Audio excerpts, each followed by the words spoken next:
Bakit may mga GSIS pensioners na walang cash gift at wala rin pension increase this year 2024?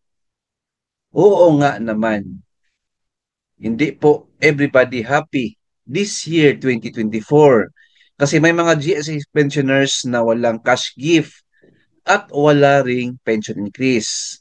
Bakit kaya? Answer, Ma'am and Sir, balikan natin ang guidelines ni GSIS. Ito po yung basa natin sa website nila. Number one, who are entitled to receive the Christmas cash gift. Sila po yung maka-receive ng Christmas cash gift this year, 2024. Old age and disability pensioners under Republic Act 8291, Republic Act 660, and PD 1146 who have been receiving regular monthly pension for at least 5 years are entitled to this benefit. They should have also renewed their active status during their birth month.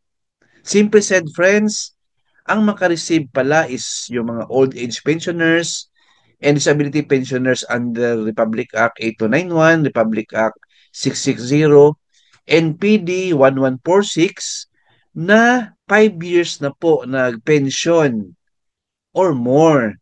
So kung hindi kayo 5 years pa na pensioner or bago lang kayo na pensioner sa GSIS, hindi pa umabot ng 5 years, ay hindi kayo mag-qualify sa Christmas cash gift this year 2024. Very clear po yan. At tsaka po, dapat naka-renew ang active status nyo sa GSIS.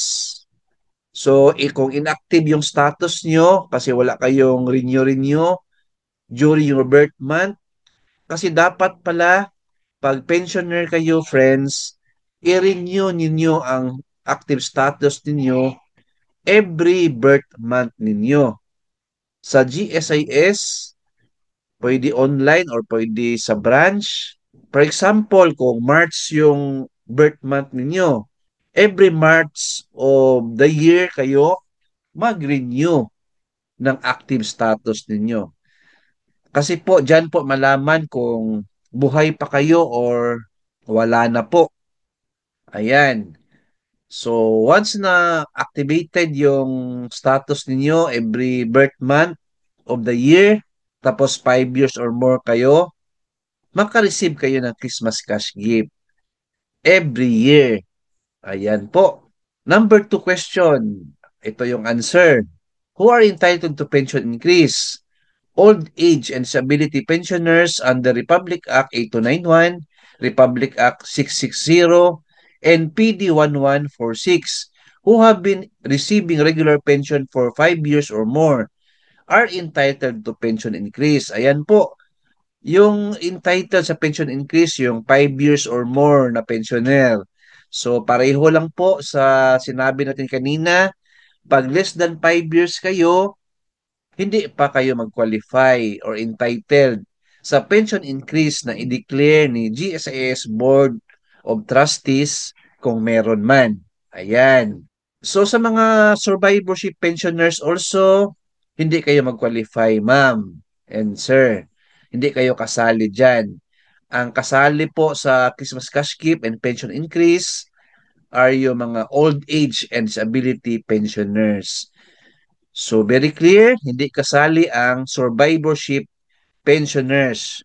Yung namatay yung GSIS member tapos yung spouse ang nag-receive ng monthly pension, survivorship pensioners ang tawag sa kanila, hindi kayo kasali dito sa Christmas cash gift and pension increase.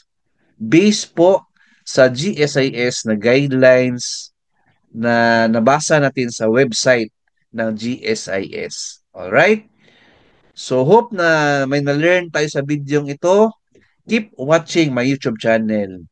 Please like, share this video, and subscribe my YouTube channel. Thank you, God bless, and 2 thumbs up.